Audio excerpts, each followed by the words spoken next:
Hi guys, Daimien here. Today I'm going to talk about something that I have spoken about before, but it's really important. I see it popping up all the time. It's called generational sabotage. Now, often I find myself talking to my clients and saying, listen, maybe you shouldn't talk to your family about your property investing.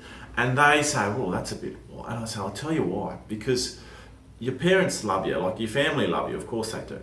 But you got to remember that 90% of Australians are low to middle income, okay? If you're trying to break out of that, you can't be listening to those people around you. Now, there's done studies too on generational sabotage, and it's quite fascinating.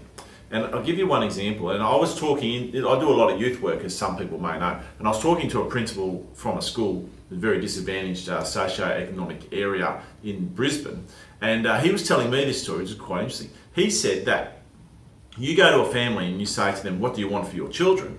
And they'll say, oh, we want our children to get the best education and we want them to have all the things that we missed out on. And then, so they will do everything to have that child, be successful at school. And that child will be successful at school, will go on and do things, go to university, whatever. Then that child will have a well-paying job as a young adult, buy the nice car, and then come home to visit mum and dad, thinking, mum and dad are going to be so proud of me, look at me. And they walk up the driveway, and what do you think mum and dad say? Mum and dad go, they pull the Winnie Blue out, and they go, don't you walk in here thinking that you're all fancy because you got a nice car and nice clothes. You remember who put you in through school. You remember who gave you the shirt off.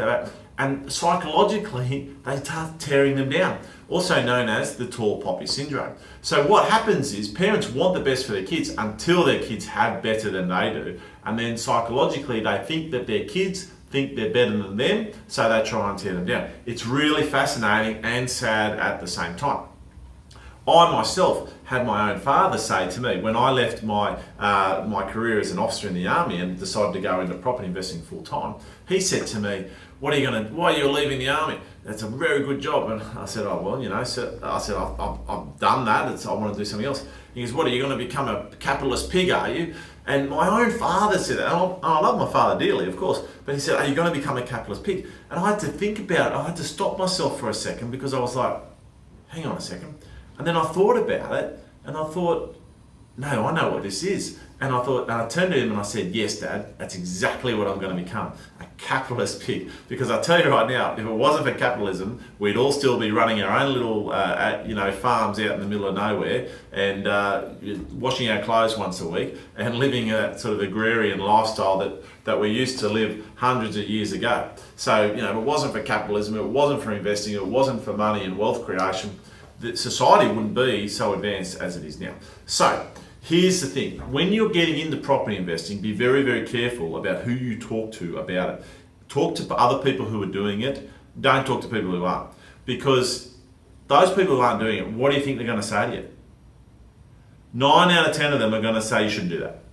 And they're going to try and steer you away for whatever reason. They're going to tell you all sorts of stuff that doesn't make sense, okay?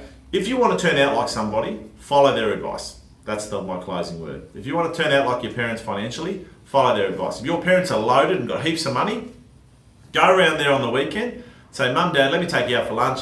I want to have the chat. I'm sorry I've been a little turd all my life. I now want to listen to you. Tell me how you made all your money because I want to do it too.